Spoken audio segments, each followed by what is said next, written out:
नमस्कार दोस्तों, computer science academy के यूट्यूब पोर्टल पे आपका स्वागत है। आइए शुरू करते हैं आज का ये महत्वपूर्ण वीडियो लेक्चर। जैसा कि आप सभी लोगों को पता है कि इकाई 10 चल रही है, यानी अन्य विधा चल रहा है। अन्य विधा में यूपीएचईएससी के पाठ्यक्रम में जो रचनाएँ लगी हैं उनमें से आज सुधिया उस चंदन की वन की का PDF दिया गया, पांडे बेचन शर्मा उग्र का अपनी खबर का PDF दिया गया और यूजीसी नेट के पाठ्यक्रम में लगी हुई माटी की मूर्तियां रामवृक्ष बेनीपुरी का यह आप लोगों को दिया गया है। तो आइए इसी पर चर्चा हम लोग करेंगे। माटी की मूर्तियां रामवृक्ष बेनीपुरी का जो है, अब बहुत सारे लोग ऐसे भी हैं जो टाइटल से देखते हैं, कहते हैं सर ये तो मैं बहुत पहले पढ़ चुका हूँ और ये पढ़ने की ज़रूरत नहीं है, मुझे याद है, इससे आए हुए प्रश्न हम कर लेंगे। लेकिन नहीं, इस चीज़ को ज़रूर ध्यान रखिए कि पूरा वीडियो आप देखिए और अंत तक चीज़ों को समझते हुए चलिए। अगर वाकई आपने देख लिया है, वाकई आपको आता है, तो अगर इस तरीके का प्रश्न पूछा जाए कि माटी की मूर्ति में रजिया रेखा चित्र जो है उसके बारे में सही क्या क्या है, तो इसमें छुआछूत, जाति पात, भेदभाव का चित्रण किया गया, पहला पॉइंट। दूसरा पॉइंट दे दिया गया कि रजिया के लिए कहा गया कि खंडहर कहता है इमारत शानदार थी। तीसरा पॉइंट दे दिया गया, इसमें पुश्तैनी व्यवसाय की चर्चा है, कौन सा सही है। अब आप कहेंगे सर ये तो मैंने नहीं पढ़ा, या कुछ लोग कहेंगे सर तीनों सही है। गलत। खंडहर कहता है इमारत शानदार थी, रजिया की माँ के लिए कहा गया। तो इस तरीके से बहुत सारे कथन हैं। यह बलदेव सिंह जो रेखा चित्र दिया गया इसमें माटी की मूर्ति में, उसमें विषय वस्तु क्या क्या दिया गया, तो हिंदू मुस्लिम एकता पर बल दिया गया है, निस्सहाय लोगों पर अत्याचार को दिखाया गया है, विशुनपुर में क्षत्रियों द्वारा बलदेव की हत्या हो जाती है दिखाया गया है। तो इन सब चीज़ों पर आपको ध्यान रखना है। यह जो सरजू भैया रेखा चित्र दिया गया, इसमें सूदखोरों की तुलना किससे की गई है बताइए। जो लोग ये सोच रहे हैं मन में कि ठीक है सर मैंने बहुत बार पढ़ा है, फिर प्रश्न कर लेंगे, प्रश्न इस पर आ जाएगा तो कर लेंगे, सही हो जाएगा, ये चीज़ें दिमाग से निकाल दीजिए। देखिए, अंत तक देखिए, चीज़ों को समझते हुए चलिए। या इस तरीके से अगर पंक्ति दे दी जाए और कह दिया जाए आपसे कि यह पंक्ति किस रेखा चित्र का है, कि तिरिया चंचल अति बुरी किस में है, या चलिए ये भी आपको याद है, तो सूखी हाड़ ठाठ भय भारी, अब का लदबद है व्यापारी, किस रेखा चित्र की पंक्ति है। आज खाए और कल को झक्के, ताको गोरख संग न रखे। अब आप कहेंगे सर कुछ नहीं, तो बाल गोविंद भगत का होगा, लेकिन बाल गोविंद भगत रेखा चित्र में नहीं है, मंगर हलवाहा में है। तो ये सारी चीज़ें आपको ध्यान रखना है, इसलिए अंत तक देखें और चीज़ों को समझते चलें। मन में जो भ्रम है, जो वहम है, उसे आप बिल्कुल निकाल कर चलिए, और जितनी बार चीज़ों को आप देखेंगे उतनी बार आपके लिए नया साबित होगा, नए तथ्य आपको जरूर मिलेंगे, क्योंकि साहित्य है, साहित्य सागर है। रामवृक्ष बेनीपुरी, जिनका जन्म 1899 में हुआ, देहांत 1968 में हुआ। बेनीपुरी जी हिंदी के सर्वश्रेष्ठ रेखा चित्रकार माने जाते हैं। इनके रेखा चित्र इस प्रकार हैं, जो कि मैंने क्रम से यहाँ पर दे दिया है, यहाँ पर कुछ बताने की ज़रूरत नहीं है। लाल तारा, माटी की मूर्ति, गेहूं और गुलाब, मील के पत्थर, इन चारों का प्रकाशन के अनुसार क्रम से पूछा जा सकता है। लाल तारा बेनीपुरी जी का बौद्धिकता प्रधान रेखा चित्र है। इसमें हलवाहा, हंसिया और हथौड़ा, कुदाल, डुगडुगी, जिंदाबाद, रेलगाड़ी आदि का रेखांकन किया गया है लाल तारा में। अब यहाँ से आपके लिए यह भी प्रश्न बन सकता है कि लाल तारा किस प्रकार का रेखा चित्र है, तो बौद्धिकता प्रधान रेखा चित्र है। या हंसिया और हलवाहा या कुदाल, डुगडुगी, ये सब किस में संकलित है, तो लाल तारा में संकलित है। ये रेखा चित्र बेनीपुरी के विद्रोही और मार्क्सवादी दृष्टिकोण के द्योतक हैं। माटी की मूर्ति में उन्होंने अपने गांव के परिचितों के आत्मीय चित्र खींचे हैं। वहीं गेहूं और गुलाब के रेखा चित्र भौतिकता और आध्यात्मिकता के समन्वय पर बल देता है। तो ये भी आपके लिए सही महत्वपूर्ण कथन है कि कौन सा रेखा चित्र है जो भौतिकता और आध्यात्मिकता के समन्वय पर बल देता है, तो गेहूं और गुलाब। मील के पत्थर में मुख्यतः साहित्यकारों के रेखाचित्र हैं। माटी की मूर्ति की अगर बात करें तो इस संग्रह में इन्हें विशेष ख्याति मिली। इसमें इन्होंने समाज के उपेक्षित पात्रों को गढ़कर नायक का दर्जा दे दिया। और इस संग्रह के रेखाचित्र इस प्रकार हैं, जैसे रजिया, बलदेव सिंह, सरजू भैया, मंगर, रूपा की आजी, देव, बालगोविंद भगत, भाऊजी, परमेश्वर, बैजू मामा, सुभान खां, बुधिया। तो ये सब बहुत ही महत्वपूर्ण है। खैर एक एक की चर्चा हम लोग विस्तृत में करते चलेंगे, जिसमें से भौजी आप पढ़ेंगे तो आपको बहुत अच्छा लगेगा। जिसमें सहबाला की बात की गई। सहबाला तो इसमें बहुत सारे लोग बने भी होंगे, जानते भी होंगे, है ना। सहबाला वर का साथी, वर का सहयोगी, यानी जो दूल्हा होता है, दूल्हे का छोटा भाई, या रिश्ते में अगर छोटा भाई नहीं तो कोई भी सगा संबंधी, उसका जो छोटा बच्चा हो वो बनता है सहबाला। तो खैर यहाँ पर लेखक सहबाला जो बने हैं उनकी चर्चा की गई है। और फिर अपने भौजी के बारे में पूरा वृत्तांत इन्होंने बताया है, परिवार के बारे में पूरा वृत्तांत बताया है इन्होंने। तो पूरे वृत्तांत की चर्चा, इसमें पूरा वृत्तांत बताया गया है। ऐसे परमेश्वर, बैजू मामा, सुभान खां, बुधिया, सबके बारे में एक एक करके हम लोग पढ़ेंगे। उपरोक्त रेखाचित्र के श्रेष्ठता का अनुमान मैथिली शरण गुप्त के इन कथन से लगाया जा सकता है कि लोग माटी की मूर्तें बनाकर सोने के भाव बेचते हैं, पर बेनीपुरी सोने की मूर्तें बनाकर माटी के भाव बेचते हैं। गेहूं और गुलाब रेखाचित्र के अधिकांश रेखाचित्र प्रतीकात्मक हैं, जैसे गेहूं और गुलाब, चरवाहा, मीरा नाची रे, घास वाली। मीर के पत्थर में 15 साहित्यकारों के रेखाचित्र संकलित हैं। 15 कौन कौन से हैं? अगर याद है बहुत अच्छी बात है, नहीं याद है तो ये जरूर ध्यान रखें कि 15 हैं, और 15 में पहला कौन है, अंतिम कौन है, इतना ध्यान रखेंगे तो भी इससे आने वाला अगर प्रश्न है तो आप परीक्षा में सही कर लेंगे। वैसे यहाँ पर मैंने सभी दे दिया है। बापू की कुटिया में पहला, दूसरा प्रेमचंद अमर हो, फिर है बर्नार्ड शाह, हमारे राष्ट्रपति, यूरोप के कलाकार जो सप्ताहाचार्य थे, कोई सुखी नहीं, विनोबा के साथ 2 दिन, कथा के ये जादूगर, दिवाली फिर आ गई सजनी, रोटी और शराब, भूख और कला, एक भारतीय आत्मा, एक साहित्यिक सत्य, कोई हंसना इनसे सीखे। तो इस तरीके से यहाँ पर ये दिए गए। अब इसके बाद में माटी की मूर्तें पर आते हैं जो आपके पाठ्यक्रम में है। इस रेखाचित्र विधा का प्रकाशन 1946 में हुआ। इसमें संकलित रेखाचित्र हैं रजिया, बलदेव सिंह, सरजू भैया, मंगर, रूपा की आजी, देव, बालगोविंद भगत, भाऊजी, परमेश्वर, बैजू मामा, सुभान खां और बुधिया। इन्हें आप क्रम से भी ध्यान रखें, पहला कौन सा है, अंतिम कौन सा है। इसके अलावा रजिया के बाद कौन सा है, बलदेव सिंह के बाद क्या है, सरजू भैया के बाद मंगर। तो इस क्रम में आप याद रखें, और जब इस क्रम में आप याद रखेंगे तो क्रम से भी कभी कभी पूछ लिया जाता है, तो ये भी प्रश्न आपका गलत नहीं होगा।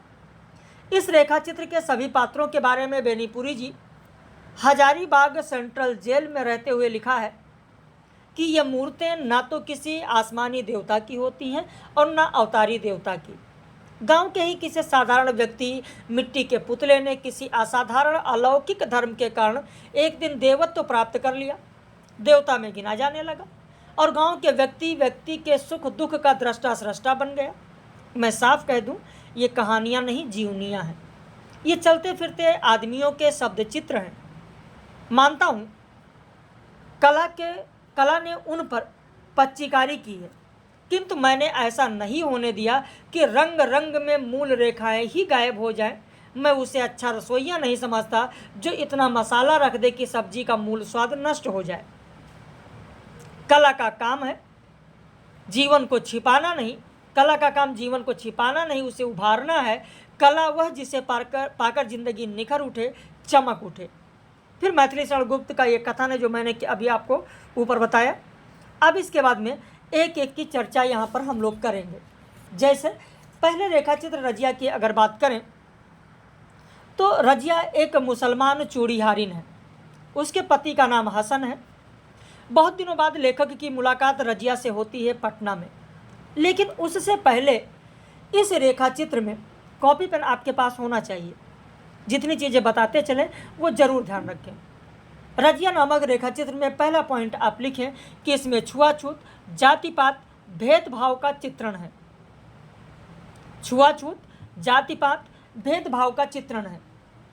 जब छुआछूत, जात पात, भेदभाव की बात आती है तो आप देखेंगे कि जो मुसलमान चूड़ियारिन है, चूड़ियाँ बेचने सभी के घरों में जाती हैं, चाहे वो हिंदू हो, मुस्लिम हो, किसी भी जाति का हो।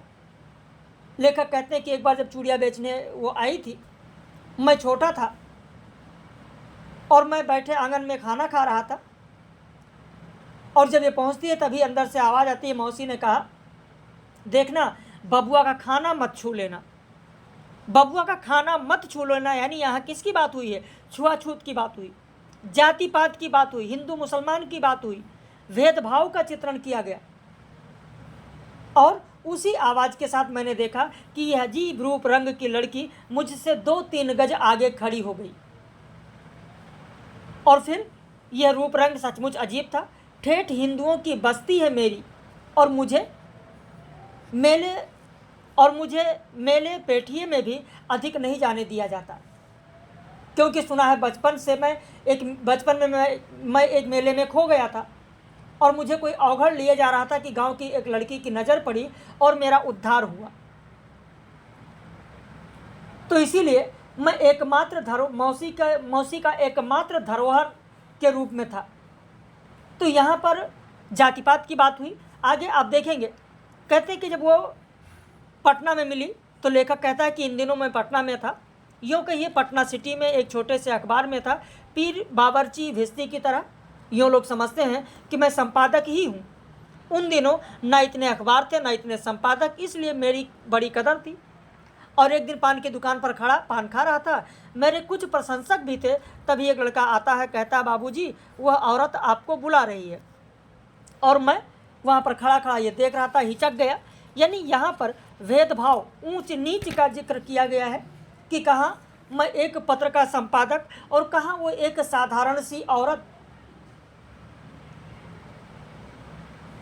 और जब मैं वहाँ पहुँचता हूँ फिर वो हंसती है और अपने पति हसन के बारे में बताती है। कहती है मेरा पति हसन है, लेकिन कहते हैं कि बचपन में जब मैं उससे मिला था, देखा था, तब उसकी शादी नहीं हुई थी। अब तो खैर उसकी शादी हो गई है, हसन उसके साथ में है। और पूछती है बाबू आपका डेरा कहाँ है?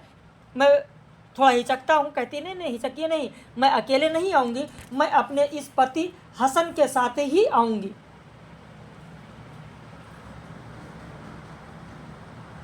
तो हसन के साथ आऊँगी। फिर कहते हैं कि बहुत दिन बीत जाते हैं। कुछ दिनों के बाद अब चुनाव आने वाला है, मैं चुनाव में गया था। अचानक उस गांव में पहुंचा जहां पर रजिया रहती थी, और मुझे अचानक ये कौन था कि अरे ये रजिया का गांव है, यहाँ रजिया रहती थी। किंतु कि आज मैं यहाँ ये भी पूछ सकता हूँ कि यहाँ कोई रजिया नाम की चूड़िहारिन रहती थी या हसन नाम लेते भी शर्म लगती थी, क्योंकि अब तो मैं नेताजी के रूप में गया था। तो यहाँ पर भी भेदभाव का चित्रण किया गया है। रजिया की माँ के लिए कहा गया था कि खंडहर कहता है इमारत शानदार थी। यानी रजिया की माँ भी बचपन में अपनी जवानी में ठीक वैसे ही थी जैसे आज रजिया है। इसीलिए रजिया की माँ के बारे में कहा जाता था कि खंडहर कहता है इमारत शानदार थी। तो जब मैं चुनाव में गया था, अचानक रजिया की पोती सामने से आती है, मेरी नज़रें धोखा खा जाती हैं। लगता है कि अरे रजिया फिर से बच्ची हो गई, छोटी हो गई, लेकिन पता चलता है ये रजिया की पोती है। और आकर बताती है, मेरी अंगुली पकड़ती है और कहती है रजिया बीमार है। हसन का अब देहांत हो चुका है, हसन अब नहीं है। रजिया के 3 बेटे हैं। बड़ा लड़का कलकत्ता में कमाता है, मझला पुश्तैनी काम करता है, छोटा शहर में पढ़ाई करता है। यानी जो व्यक्ति जिस जाति के थे उस जाति में पुश्तैनी व्यवसाय की चर्चा भी इस रेखा चित्र में की गई है। जैसे रजिया चूड़िहारिन थी, तो ऐसा नहीं कि चूड़िहारिन थी तो वो काम छोड़ दिया जाए, बल्कि घर का कोई ना कोई सदस्य उसमें पुश्तैनी काम में लगा हुआ है। तो इसमें पुश्तैनी काम का भी जिक्र किया गया है। अब बालदेव सिंह की अगर बात करें तो बालदेव सिंह पहलवान है। बचपन में पिता का देहांत तो हो गया था, माता इसे लेकर अपने मायके चली गई थी। बड़ा होकर वो बंगाल चला जाता है, वहाँ किसी राजा के दरबार में पहलवानी करके पैसा कमाता था। लेकिन अब उसे गांव की याद आती है। यहाँ पर भी आप देखिए पुश्तैनी का जिक्र किया गया है। पुश्तैनी याद आती है पुश्तैनी मकान में रहने के लिए वो अपने गांव में आता है और कहता है, चाचा जी अब सोचा है यहीं रहूँगा, बहुत दुनिया देखी, मन कहीं ना लगता, ननिहाल से भी जी उब गया है, यह पुश्तैनी ज़मीन जैसे डोर लगाकर खींचती रहती है, सोचता हूँ अब आप लोगों की सेवा में ही ज़िंदगी गुजार दूँ। और इसी में आगे देखेंगे कि हिंदू मुस्लिम एकता का जिक्र किया गया है। दोनों धर्मों के जो त्यौहार हैं, उन दोनों धर्मों के त्यौहारों में दोनों धर्म के लोग शामिल होते हैं। इसमें कहा गया है कि उन दिनों हिंदू मुसलमानों की तनातनी नहीं थी, दोनों दूध चीनी की तरह घुले मिले थे। हिंदू की होली में मुसलमानों की दाढ़ी रंगी होती और मुसलमानों के ताजिए में हिंदू के कंधे लगे होते थे। यानी इस बालदेव सिंह में हिंदू मुस्लिम एकता पर बल दिया गया, निस्सहाय लोगों पर हो रहे अत्याचार को दिखाया गया और फिर बाद में निस्सहाय लोगों की सहायता करते हुए या निस्सहाय लोगों की सहायता करते जाते हुए बालदेव सिंह की हत्या हुई थी। विशुनपुर में क्षत्रियों का जो बवाल हुआ था उसकी जिक्र की गई, उसका चर्चा किया गया है। जहाँ तक मुहर्रम त्यौहार की बात है तो बताया गया मुहर्रम त्यौहार का पूरा वातावरण दिखाया गया, जिसमें लोग मार्सिया गाते थे, ताजिया को रन में ले जाया करते थे। और जब ताजिया को रन में ले जाया जाता था तो वहीं पर लाठी खेला जाता था लोगों में, मीठी धुन में या अली कहते लोग चलते थे, मर्सिया गाते थे। हम लोग भी अपना ताजिया लेकर रन में पहुंच जाते थे, भेड़ें लड़ाई जाती थी, लाठी खेला जाता था और वहीं पर दो पक्षों में एक बार विवाद भी हो गया। बालदेव सिंह भी थे, उसमें बालदेव सिंह विजयी रहे।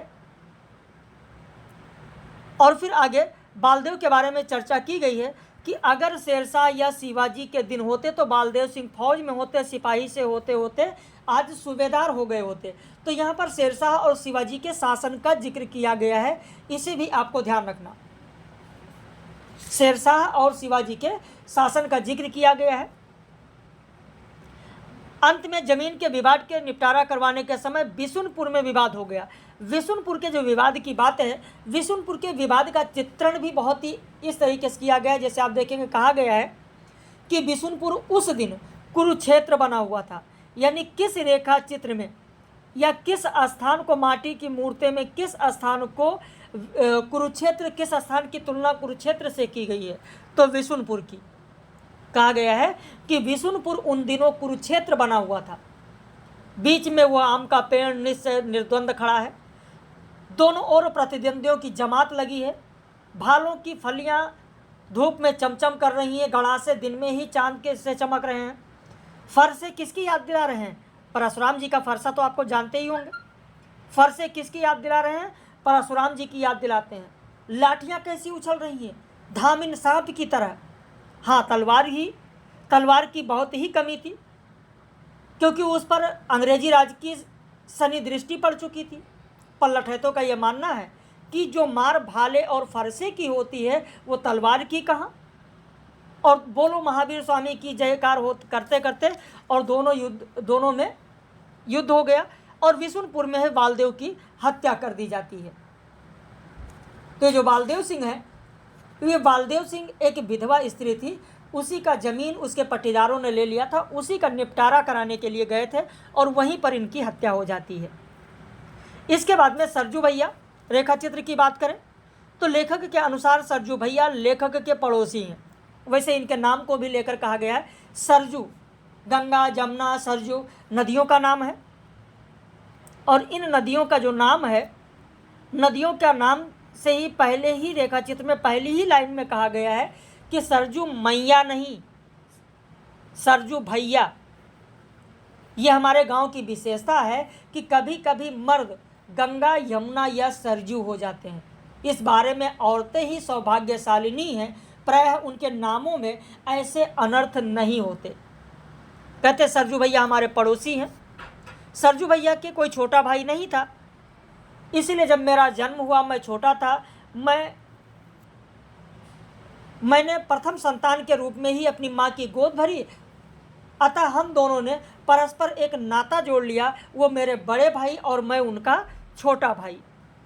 सरजू भैया के पास बहुत सारी संपत्ति थी, यानी इस सरजू भैया रेखा चित्र में आगे आप देखेंगे, इसमें लिखना चाहें तो 1 2 3 पॉइंट करके लिख लें। पहले पॉइंट, इसमें शूद्र और जमाखोरी के साथ, इसमें शूद्र और जमाखोरी के साथ, शूद्र और जमाखोरी के साथ सरजू का व्यक्तित्व चित्रण किया गया है, सरजू का व्यक्तित्व चित्रण किया गया है। पहला पॉइंट, व्यक्तित्व चित्रण किया गया है। दूसरा पॉइंट लिखें, व्यक्ति दानशील होने से, व्यक्ति अत्यधिक दानशील लिख लीजिए, अत्यधिक दानशील होने से राजा से फकीर बन जाता है। यह सरजू भैया के दानशीलता के कारण अत्यधिक धनी होने से गरीब होने तक का वर्णन किया गया है। सूदखोरों की तुलना, तीसरा पॉइंट, सूदखोरों की तुलना जोंक, खटमल और चीलर से की गई है। सूदखोरों की तुलना जोंक, खटमल और चीलर से की गई है। लिख लिया आपने? हाँ, तो ये बता रहा था कि सरजू भैया के पास बहुत संपत्ति है, फिर भी उनके दुबलेपन पर मैं सहसा एक कहावत पेश करूंगा कि काजी जी दुबले क्यों, शहर के अंदेशे से।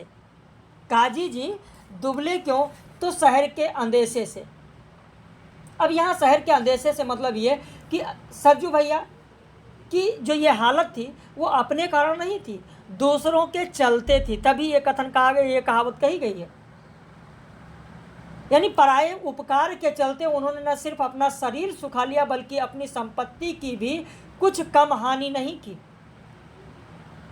क्योंकि सरजू भैया के जो पिताजी थे, उनके पिताजी गुमास्त जी कहलाते थे, गांव के अच्छे किसानों में गिने जाते थे।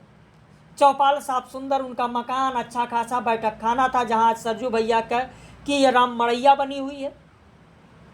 यानी सरजू भैया के पास अब कुछ नहीं बचा है, केवल उनकी राम मड़ैया बनी हुई है। खेती बाड़ी तो थी ही, रुपए और गल्ले का अच्छा लेन देन था, परिवार भी बड़ा खर्चीला नहीं था, लेकिन सरजू भैया के पिता के मरते ही सरजू भैया ने लेन देन चौपट कर दिया। बाढ़ ने खेती बर्बाद की, भूकंप ने घर का सत्यानाश किया, और लेन देन इतना अच्छा था कि वो शायद खेती को भी संभाल देता, घर भी खड़ा कर सकता था, लेकिन सरजू भैया और लेन देन, ये कहाँ हो सकता था। लेन देन में सूदखोरी को देखा जाए तो जो सूदखोर हैं वो काली जोंक की तरीके से होते हैं, सूदखोर काली जोंक के तरीके से होते हैं, लाल खटमल के तरीके से होते हैं, चीलर के तरीके से होते हैं, लेकिन सरजू भैया में ऐसा कोई गुण नहीं था। सरजू भैया के व्यक्तित्व के बारे में कहा गया है कि डॉक्टर का दरवाज़ा कभी बंद नहीं रहना चाहिए और पादरी का फाटक हमेशा खुला रहना चाहिए। तो ये कहा गया है सरजू भैया के बारे में। अब इसके बाद मंगर हलवाहा की अगर बात करें तो लेखक के घर का हलवाहा है मंगर। पहले उसे बच्चों से बहुत लगाव रहता था, लेकिन अब उसे बच्चों से वितृष्णा है। बच्चों से वितृष्णा क्यों है? यानी इस मंगर हलवाहा में आप देखेंगे तो इसमें गरीबी का चित्रण किया गया है, गरीबी का चित्रण किया गया है, गरीबी का चित्रण किया गया है। लेकिन गरीबी में भी ऐसा नहीं कि गरीब में स्वाभिमान नहीं होता है, गरीबी में भी स्वाभिमान का चित्रण किया गया है। और इसी में दो कहावतें हैं, अभी आगे आपको बताएंगे। दो कहावतें हैं इसी में कि सूखी हाड़ ठाठ भय भारी, अब का लदबद है व्यापारी, और आज खाए और कल को झक्के ताको गोरख संग न रखे, ये मंगर हलवाहा में ही कहा गया है। तो बच्चों से वितृष्णा इसलिए है कि शायद उनका एकमात्र संतान, एकमात्र पुत्र था जिसका देहांत हो गया, और जो एक बच्ची बची हुई है वो भी जो बच्चा था उसका देहांत हो गया, काल के गाल में समा गया। उनकी एक बच्ची है, वह भी लूली है। लूली समझ रहे हैं? जिसका हाथ लुंज होना, हाथ टूटा होना या हाथ काम ना करना, तो लूली है।